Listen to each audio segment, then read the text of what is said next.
Hello everyone, कैसे हैं आप सब लोग। आज हम करेंगे 24 जुलाई के इम्पोर्टेंट करंट अफेयर्स। कल है संडे और कल होगा आप लोगों का वीकली टेस्ट। तो जितने भी हम लोगों ने अभी तक करंट अफेयर्स पढ़े हैं आप लोग उसको रिवाइज कर लीजिए, ताकि आप लोगों का जब टेस्ट हो तो आप लोग अपना स्कोर लिख पाएँ। बहुत सारे लोग जो हमारे साथ डेली करंट अफेयर्स देखते हैं वो लोग 35 में से ज़्यादातर लोग 35 ही लेके आते हैं।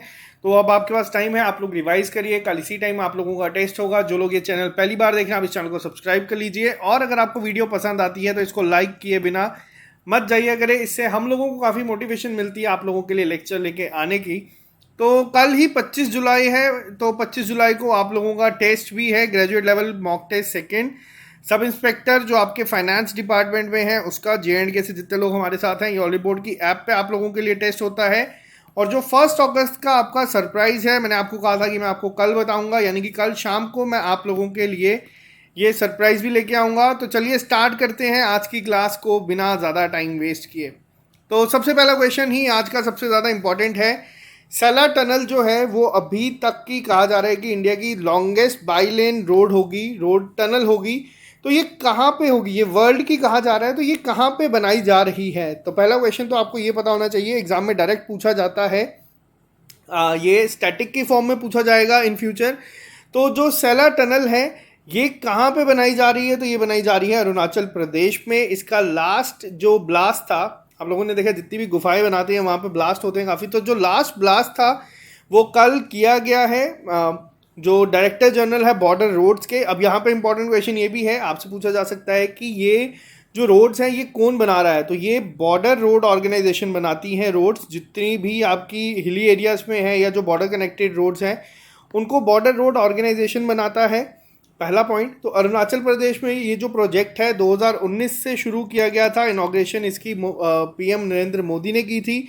तो ये तकरीबन तकरीबन 700 करोड़ का प्रोजेक्ट था जो अब खत्म होने के लिए आ चुका है। ऑल वेदर टनल बनाई गई है। तो ये आपको याद रखना है। सैला टनल कहाँ पे है, तो ये है अरुणाचल प्रदेश में। मोस्ट इंपॉर्टेंट है ये आप लोगों के एग्जाम पॉइंट ऑफ व्यू से। तो डायरेक्टर जनरल कौन थे जिन्होंने इसको किया है लास्ट, वो आपको बस याद रखना है। BRO के जो डायरेक्टर जनरल है उनका नाम है लेफ्टिनेंट जनरल राजीव चौधरी जी। तो इनका नाम आप याद नहीं भी रखेंगे तो भी कोई बात नहीं, बट आपको ये याद रखना है कि ये टनल कहाँ पे है, तो ये अरुणाचल प्रदेश में है। इसी के साथ बात करते हैं सेकंड क्वेश्चन के ऊपर। इंडियन नेवी ने अभी हाल ही में पैसिक्स एक एक्सरसाइज है, इसको कंडक्ट किया है किसके साथ, और ये किया कहाँ पे, आपको दोनों नाम याद रखने हैं। ये किया गया है बे ऑफ बंगाल में UK नेवी के साथ।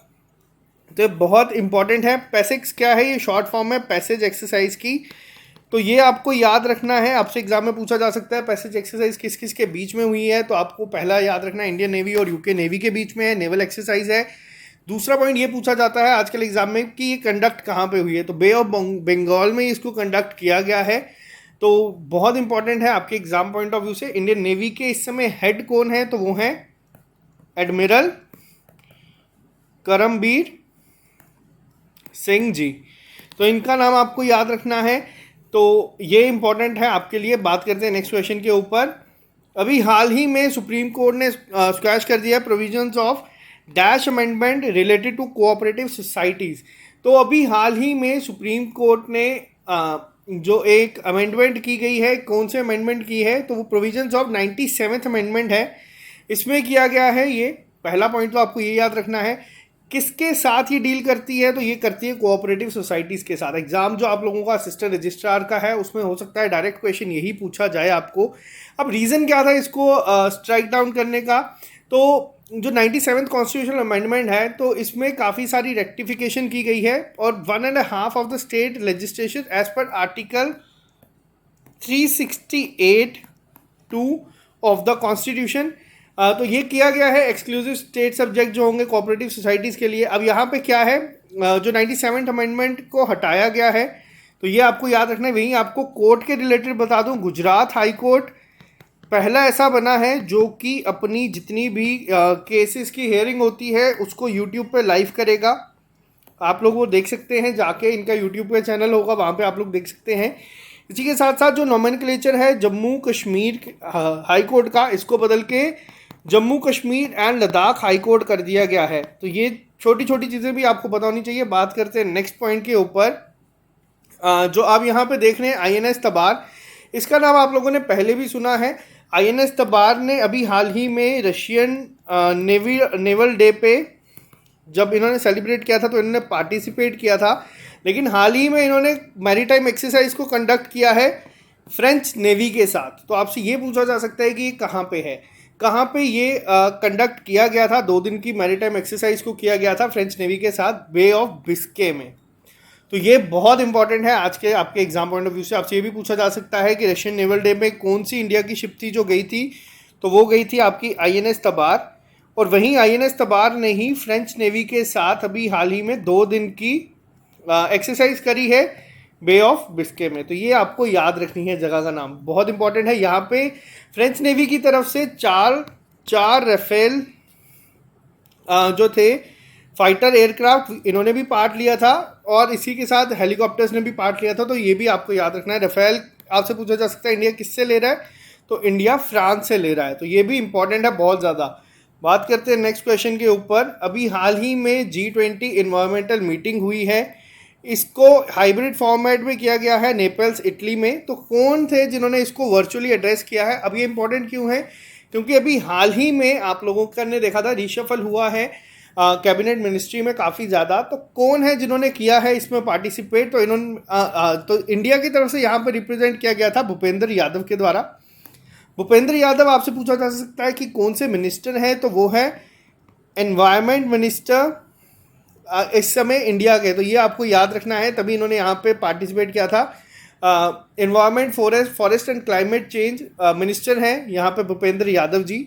बहुत ज़्यादा इंपॉर्टेंट है आप लोगों के एग्जाम पॉइंट ऑफ व्यू से, क्योंकि हाल ही में चेंज हुए हैं। ग्रुप ऑफ 20 को ही G20 कहा जाता है। अगर पूछा जाए G20 की चेयरमैनशिप किसके पास है 2021 की, तो वो है इस समय इटली के पास। तभी आपको सारी चीज़ें, और वैसे ही अगर आपसे पूछा जाए ब्रिक्स की किसके पास है, ब्रिक्स 2021 की, तो वो है इंडिया के पास। तभी आपको जितनी भी अभी मीटिंग्स है वो यहाँ पे देखने को मिलती हैं। मेंबर कंट्रीज कितनी है G20 की, तो टोटल मेंबर कंट्रीज है 19 प्लस यहाँ पे एक आपका यूरोपियन यूनियन कंबाइंड आ जाता है, इसीलिए इसका नाम G20 रखा गया है। 1999 में एस्टेब्लिश किया गया था। तो ये छोटी छोटी चीज़ें आपको याद होनी चाहिए। बात करते हैं नेक्स्ट पॉइंट के ऊपर, क्वेश्चन नंबर 6।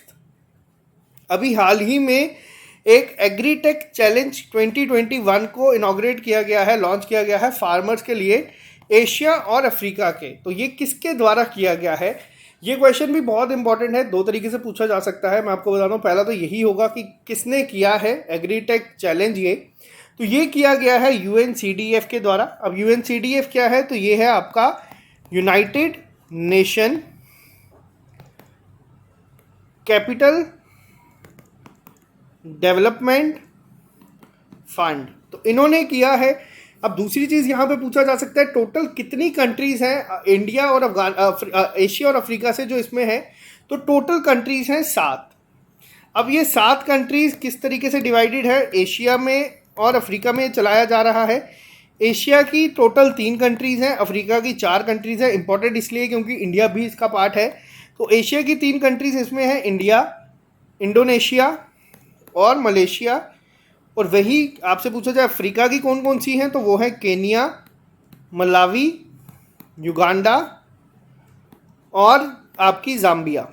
तो ये आपको याद रखनी है। टोटल कंट्रीज़ कितनी हैं जो इसमें करी हैं एग्रीटेक चैलेंज के लिए, तो ये 7 है। एग्रीटेक चैलेंज होगा क्या, इसके तहत क्या किया जाएगा, एप्लीकेशंस को मंगवाया जाएगा स्टार्टअप से, और उनके कोशिश की जाएगी कि एक चैलेंज बेस्ड में इनको जितने भी फार्मर्स हैं या जो भी लोग हैं यहाँ पे, उनको सिलेक्ट किया जाएगा और उनको हेल्प करी जाएगी यहाँ पे। तो बहुत इंपॉर्टेंट है ये आप लोगों से कि कौन करवा रहा है, UNCDF करवा रहा है। तो इसको आपको याद रखना है। UNCDF का हेडक्वार्टर कहाँ पे है, तो वो है आपका न्यूयॉर्क में। बात करते हैं नेक्स्ट क्वेश्चन के ऊपर। और यहाँ पे एक और चीज़ मैं आपको बता दूँ, UNCDF का अगर आपसे पूछा जाए एग्जीक्यूटिव सेक्रेटरी कौन है, तो वो इंडियन है, प्रीति सिन्हा। इनका नाम भी आपको याद रखना है UNCDF से। बात करते हैं क्वेश्चन नंबर 6 पे। अभी हाल ही में एक बैंक ने MOU साइन किया है IIT गुवाहाटी TIC के साथ। इसके तहत क्या होगा, इसके तहत फाइनेंसिंग की फाइनेंस दिया जाएगा स्टार्टअप्स को under bank loan product IND spring board. अब ये दो क्वेश्चंस बनते हैं यहाँ पे भी। पहला तो आपसे ये बन सकता है कि कौन से बैंक ने एमओयू साइन किया है आईआईटी गुवाहाटी के साथ, जिसके तहत स्टार्टअप्स को फंडिंग दी जाएगी, तो एज अ लोन दी जाएगी। तो ये किया गया है इंडियन बैंक ने। दूसरी चीज़ आपसे पूछी जा सकती है, इंडियन बैंक और आईआईटी गुवाहाटी मिलके अभी हाल ही में ये एक प्रोग्राम कंडक्ट करवा रहे हैं जिसमें बैंक लोन दिए जाएंगे स्टार्टअप्स को। उसका नाम क्या है? तो उसका नाम भी आपको याद रखना है, आईएनडी स्प्रिंग बोर्ड इसका नाम है। आपको ये दोनों चीज़ें याद रखनी है। अब यहाँ पे क्वेश्चन आप लोगों से एक और बनता है कि इंडियन बैंक का हेडक्वार्टर कहाँ पे है, अगर आपसे पूछा जाए तो। इंडियन बैंक के, मैंने आपको बताया, जितने भी बैंक आपके इंडियन से स्टार्ट होते हैं उनका हेडक्वार्टर आपका चेन्नई में है। फिर वो आपका इंडियन बैंक हो या आपका इंडियन ओवरसीज बैंक हो, दोनों का आपका हेडक्वार्टर चेन्नई में ही देखने को मिलेगा आपको। तो ये इंपॉर्टेंट है काफ़ी ज़्यादा। बात करते हैं नेक्स्ट क्वेश्चन के ऊपर।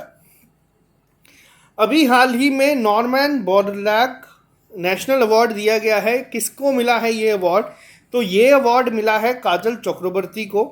आईसीएआर ये अवार्ड देती है, यानी कि Indian council of agriculture research, इन्होंने अवार्ड दिया है काजल चक्रवर्ती को। किसने दिया है? तो नरेंद्र सिंह तोमर थे, यूनियन मिनिस्टर हैं एग्रीकल्चर से, उन्होंने ये अवार्ड दिया था। तो ये आपको याद रखना है, इससे ज़्यादा आपको इसके बारे में कोई याद नहीं रखना। बात करते हैं नेक्स्ट क्वेश्चन पे। HCL टेक्नोलॉजीज बहुत बड़ी एक इंडिया की कंपनी है। तो आपसे पूछा जा सकता है कि HCL टेक्नोलॉजीज के अभी हाल ही में किसे बनाया गया है CEO और MD? तो पहले कौन थे? पहले थे शिव नडार, ये अब स्टेप डाउन कर चुके हैं। इनकी जगह जो होंगे वो हैं C विजय कुमार। बहुत इंपॉर्टेंट होगा, आज का इंपॉर्टेंट क्वेश्चन है, ये क्वेश्चन पूछे जाते हैं एग्जाम में। तो इसी के साथ आपको एक और चीज़ बता दूं, यहाँ पे जो इम्पोर्टेंट है, HCL टेक्नोलॉजी का हेडक्वार्टर कहाँ पे है? तो वो है आपका नोएडा में। नोएडा कहाँ पे? उत्तर प्रदेश में। उत्तर प्रदेश में आपकी अभी एक टैक्सी शुरू करी है, पॉट टैक्सी, आपको इसका नाम भी याद रखना है। बहुत इंपॉर्टेंट है, पहली बार इंडिया में शुरू की गई है उत्तर प्रदेश में ये। बात करते हैं यहाँ पे नेक्स्ट क्वेश्चन के ऊपर। एमलेक्स अभी हाल ही में एक first kind of oxygen rationing device जो है वो डेवलप किया गया है। किसके द्वारा? तो ये किया गया है आईआईटी रोपड़ के द्वारा। अब यहाँ पे इम्पोर्टेंट क्यों है ये? आप लोगों के सिलेबस में है, कोविड रिलेटेड जितनी भी चीज़ें हैं उस पर आपको ज़रूर एक ना एक क्वेश्चन देखने को मिलेगा। तो ये क्वेश्चन भी आपसे पूछा जा सकता है, अभी हाल ही में किसने बनाया है? एमलेक्स करेगा क्या? ये अपने आप का ही एक पहला डिवाइस है जो रेगुलेट करेगा flow of medical oxygen from a cylinder. अभी आपने देखा था जब कोविड की सेकेंड वेव आई थी, तब बहुत ज़्यादा जो चीज़ें थी, ऑक्सीजन थी जो वेस्टेज हुई थी, उस चीज़ों का ध्यान रखने के लिए ये पूरा रेगुलेट करेगा। बॉडी को कितनी ज़रूरत है उतनी ये अपने आप ध्यान में रख के चीज़ें कर देगा। तो ये काफ़ी अच्छी चीज़ है। सेकेंड वेव में हमने बहुत सारी प्रॉब्लम फेस करी थी, सब लोगों ने वो देखा ही था। तो आईआईटी रोपड़ ने अभी हाल ही में ये लॉन्च किया है, डेवलप किया है। तो आपको याद रखना है ऑक्सीजन रेशनिंग डिवाइस जिसका नाम है एमलेक्स। तो ये बहुत इंपॉर्टेंट होगा आपके एग्जाम पॉइंट ऑफ व्यू से। इसी के साथ बात करते हैं नेक्स्ट पे। अभी हाल ही में एक स्टेट गवर्नर ने बुक को रिलीज किया है जिसका नाम है कश्मीर की क्यारी में आग की लपटें आखिर कब तक। अब क्वेश्चन यहाँ पे ये बनेगा, एग्जाम में जो आएगा वो आएगा, who is the author of this book Kashmir की क्यारी में आग की लपटें आखिर कब तक। तो ये किया किसने है? तो ये किया गया है बीना बुदकी के द्वारा। कहाँ से किया गया है? तो महाराष्ट्र से किया था, महाराष्ट्र के स्टेट गवर्नर ने इनको किया है। उनका नाम क्या है? तो मैं आपको बता दूं, इनका नाम है, महाराष्ट्र के जो गवर्नर हैं उनका नाम है अभी भगत सिंह कोश्यारी जी। तो इन्होंने अभी हाल ही में इसको इनॉग्रेट किया है। तो एग्जाम में क्वेश्चन लेकिन यही पूछा जाएगा कि इसके ऑथर कौन है। तो बीना बुदकी ने इनको किया है। बात करते हैं नेक्स्ट क्वेश्चन के ऊपर। अभी हाल ही में नेशनल ब्रॉडकास्टिंग डे एनुअली हर साल ऑब्जर्व किया जाता है, ये किस दिन किया जाता है? तो ये किया जाता है हर साल 23 जुलाई को। बहुत इंपॉर्टेंट है ये। रेडियो क्लब, मैं आपको यहाँ पे एक थोड़ा सा आइडिया दे देता हूँ। रेडियो जो था पहले इंडिया में आया कब था? तो ये आया था रेडियो क्लब ऑफ बॉम्बे के द्वारा। जब 1923 में ये आया था, इसकी जो पॉपुलैरिटी थी बहुत ज़्यादा थी, तो इसको गवर्नमेंट ने अपने अंडर कर लिया था 1929 में। 1929 या 1930 में इसको ओवरटेक कर लिया था। तो ये चीज़ काफ़ी इंपॉर्टेंट है। ये 94th एनिवर्सरी है इसकी, तो ये आपको याद रखना है। और इसी के बाद ऑल इंडिया रेडियो जो है वो किसका कौन इसको ऑन करता है, वो करता है प्रसार भारती। तो ये भी काफ़ी इंपॉर्टेंट है आप लोगों के लिए एग्जाम पॉइंट ऑफ व्यू से। अब यहाँ पे आप लोगों के लिए एक होमवर्क है, आपको बताना है कि JNK का पहला रेडियो स्टेशन कौन सा था। चलो मैं ही आपको आज बता देता हूँ। JNK का पहला रेडियो स्टेशन था रेडियो कश्मीर। अब यहाँ पे ट्रिक क्वेश्चन क्या बनता है कि रेडियो कश्मीर जो है ये कहाँ पे बनाया गया था, सेटअप किया गया था, तो ये जम्मू में किया गया था। तो इसको कंफ्यूज मत कर देना आप श्रीनगर या फिर किसी और डिस्ट्रिक्ट के साथ। तो ये बहुत इंपॉर्टेंट है। और ये थे आज के हमारे इंपॉर्टेंट करंट अफेयर्स आप लोगों के लिए। तो ये आप लोगों को चीज़ें याद रखनी है, बहुत ज़्यादा इंपॉर्टेंट है। एग्जाम पॉइंट ऑफ व्यू से कुछ भी आपसे पूछा जा सकता है, तो हम लोग अपने एंड से कोशिश करें कि हम सारा कवर करें ताकि कोई भी ऐसी चीज़ हम लोगों से छूट ना जाए जो आपके एग्जाम में पूछी जाती है। तो चलिए आज के लिए सिर्फ इतना ही। अगर आप लोगों को ये वीडियो पसंद आती है तो जाने से पहले लाइक कर लेना। और कल संडे है, कल आप लोगों का वीकली टेस्ट है और कल ही आप लोगों को जो इकोनॉमी के लेक्चर्स हैं या जियोग्राफी के लेक्चर्स हैं वो बहुत जल्द मिलना शुरू हो जाएंगे। तो चलिए आज के लिए सिर्फ इतना ही। Bye bye, take care, all the best. पढ़ते रहे, मेहनत करते रहे। मिलते हैं आप लोगों से कल।